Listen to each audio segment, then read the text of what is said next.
So here's the big question I want to dive into today. How exactly does Ant-Man and the Wasp Quantumania connect to Avengers Doomsday? Because on the surface, it feels like the bridge between those two movies is cracked, rushed, and in some ways even abandoned. But when I started piecing things together, I realized there's a bigger story here. One that shows how Marvel had a roadmap, how it shifted, and how those shifts actually set the stage for something much darker and more powerful than Kang. Welcome back, everyone. This is a movie cast members-only breakdown, and I'm your host, Liam Harrison. I've been itching to talk about this one because the breadcrumbs Marvel left in Quantumania are way more important than most people give them credit for.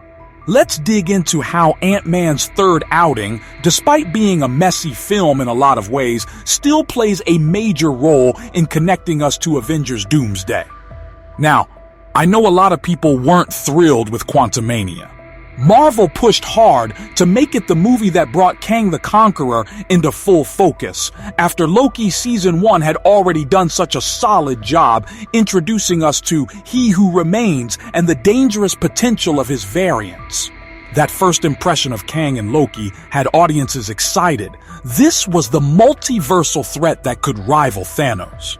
But when Quantumania dropped, the response was mixed at best. And honestly, I get why. Ant-Man isn't exactly the character you'd expect to headline the introduction of Marvel's next big bad. Scott Lang's whole vibe is that he's the everyman Avenger, funny, grounded, and not a powerhouse by any stretch. So the immediate question became, how is this guy, of all people, supposed to go toe-to-toe with Kang the Conqueror? The stakes seemed mismatched from the start. But to really understand why Marvel chose Ant-Man and what that means for Doomsday, I want to step back and look at what Quantumania actually set up. So the movie kicks off with Cassie Lang, Scott's daughter, working with Hank Pym on this device that sends out signals to the quantum realm. Her goal is to explore, learn, maybe even find resources, but in doing so, she basically lights up a beacon that Kang follows, and boom, the whole family gets sucked into the quantum realm. From there, it splits into two tracks. Scott and Cassie fall directly into Kang's hands, while Hope, Hank, and Janet set off to track them down. What makes it interesting is Janet's history with Kang. She'd known him when she was trapped down there, helped him rebuild his time chair, and thought she'd found an ally, until she touched his tech and got a glimpse of his true self. That's when she realized she'd been helping a monster. That backstory matters because it sets up this running thread. Kang can manipulate, Kang can lie, Kang can make people trust him until it's too late. That theme doesn't die with him. It actually lays the groundwork for Doom later on. Now, here's where things started to frustrate fans. Scott eventually strikes a deal with Kang, help fix the time chair, and Kang will let him and Cassie go. Classic bargain with the devil setup. But when the final battle comes, Scott actually manages to beat Kang. And this left a lot of people scratching their heads. How is this supposed to be the guy who terrifies the Avengers if Ant-Man of all people is the one who puts him down? And the truth is, that wasn't even the original ending. Reports came out that in early drafts, Kang was supposed to win. Scott and Hope would end up stranded in the quantum realm, while Kang escaped to set up Avengers 5, back when that film was still called the Kang Dynasty. But Marvel changed course after test screenings. Apparently, audiences thought that ending felt too repetitive. Like Scott getting trapped again just echoed the last Ant-Man film too much. That's one of those decisions that looked small at the time, but had huge ripple effects, because had Kang escaped, the entire multiverse saga could have played out differently. Instead, Kang was defeated, and the Council of Kang variants became the backup plan for setting up his dynasty. And here's where I think Quantumania connects to Doomsday in a sneaky way.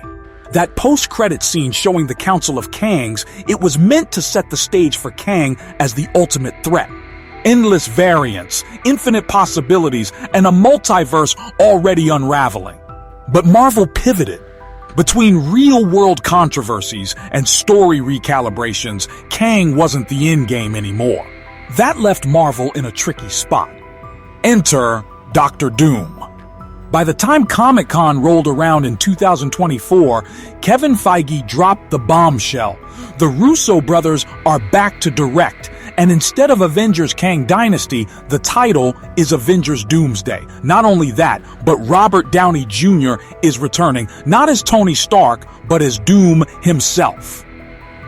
That announcement flipped everything we thought we knew about where this saga was headed. And so when you look back at Quantumania, it suddenly becomes less about Kang as the final villain, and more about Kang as the bridge. His defeat, the cracks in the council, even his warning to Scott, all of that actually clears the path for Doom to walk right in. What fascinates me is how Marvel can use Kang's downfall to prop up Doom's rise. Imagine this. Doom's introduction in Doomsday could begin with him single-handedly wiping out the Council of Kangs. Whether it's shown directly on screen or just implied, that's the perfect way to immediately establish his dominance. Kang variants, once framed as this endless, unbeatable threat, suddenly fall like dominoes under Doom. It tells the audience, forget Kang, this is the guy to fear. And I think Quantumania sets up that possibility perfectly, because Kang warned Scott that if he didn't escape, everyone would die. That line takes on a new weight if Doom is the one who proves it true. Kang may have been arrogant, but his prophecy could have been less about himself and more about the bigger monster waiting in the wings. Then there's the Tony Stark element. If Doom shows up looking like Stark, it's a masterstroke of manipulation. The Avengers are grieving the loss of Tony, their most trusted teammate, and now someone with his face walks in, claiming to have defeated the Kang Council. Scott could even vouch for part of the story, since he actually fought Kang. That credibility would make it easier for Doom to earn their trust, at least at first. And I think that's where Quantumania's role becomes even more valuable. Without that film, the Avengers wouldn't have a Kang witness to validate Doom's claims. Ant-Man's survival, Kang's warnings, and the Council reveal all combine into the perfect ingredients for Doom to play his long con. Now, here's the bigger challenge Marvel faces. They don't have the luxury of building Doom the way they built Thanos. With Thanos, we had years of teases and cameos before he finally stepped into the spotlight. Doom, on the other hand, is being introduced late in the game, with only one tiny post-credit cameo to his name so far. That means Doomsday has to hit the ground running and convince us right away that Doom is not just a threat, but the threat. And honestly, they can do it if they lean into the brutality. In the comics, Doom is terrifying not just because he's powerful, but because he's ruthless. There's a famous moment where he literally rips Thanos' spine out.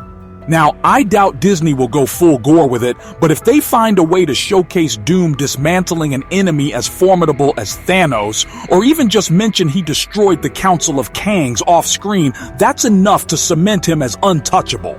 One of the coolest theories I've seen floating around is that Doom may use his Stark-like appearance to drive a wedge between the Avengers. Some might immediately trust him because he looks like Tony. Others, probably people like Strange or maybe even Scott, could be skeptical. That internal conflict could mirror the Civil War dynamic, but on a grander, more desperate scale. And again, Ant-Man's fight with Kang ties directly into that. Scott could be the one saying, I saw what Kang was capable of, and if Doom claims he beat them, we can't underestimate him. That's not something Thor or Hulk could say. It had to come from Scott. So even though fans weren't thrilled with Kang losing to Ant-Man, in the bigger picture, it actually makes sense. Scott becomes the living proof Marvel needs to tie Kang and Doom's stories together. Another point that's worth bringing up is Steve Rogers and the Infinity Stones. Rumors suggest Doomsday may revisit moments from Endgame, especially the part where Steve returned the stones. And the question is, did he really put them back exactly the way he was supposed to? Or did his choice to stay in the past with Peggy create ripple effects that Doom can exploit? That's fascinating because it ties together three massive threads: the quantum realm, time travel, and the multiverse. Quantumania gave us Kang, the master of time and multiversal war. Endgame gave us Steve's ambiguous actions with the stones. And Doomsday could be where all of those loose ends converge, with Doom stepping in as the one who understands and weaponizes the mistakes of both heroes and villains. So when people say Quantumania didn't matter, I disagree. I think it mattered a lot, just not in the way Marvel originally planned. Kang was supposed to carry the multiverse saga, but instead, his defeat becomes the stage setter for Doom's arrival. Without Scott Lang's survival, without the council tease, without Kang's ominous warnings, Doom wouldn't have nearly as strong an entry point. And that brings me to where we are now. Avengers Doomsday is on the horizon. The Russo brothers are steering the ship, and Robert Downey Jr. is stepping into the armor of Doom. That's massive. But it also means Marvel has to move fast to build this villain into someone who can truly anchor the climax of the multiverse saga. And Quantumania, for all its flaws, gives them just enough scaffolding to pull it off. So the way I see it, Ant-Man 3 connects to Doomsday through three core things: Kang's defeat, opening the door for Doom; Scott's survival, making him the witness who validates Doom's claims; and the council setup, giving Doom his first big conquest. It's messy. It's not the path Marvel originally charted, but it still works. And in some ways, it might actually make Doomsday even more compelling, because instead of building up a villain for years, Marvel gets to shock us with one who arrives fully formed, terrifying, and unstoppable. Thank you all for being here and hanging out with me on MovieCast. I'm Liam Harrison, and I really appreciate you supporting these members-only deep dives. If you enjoyed this breakdown and want to directly support our work, please consider using the Super Thanks option. It's like dropping us a $20 tip, and it genuinely helps keep these videos going. Until next time, stay curious, stay critical,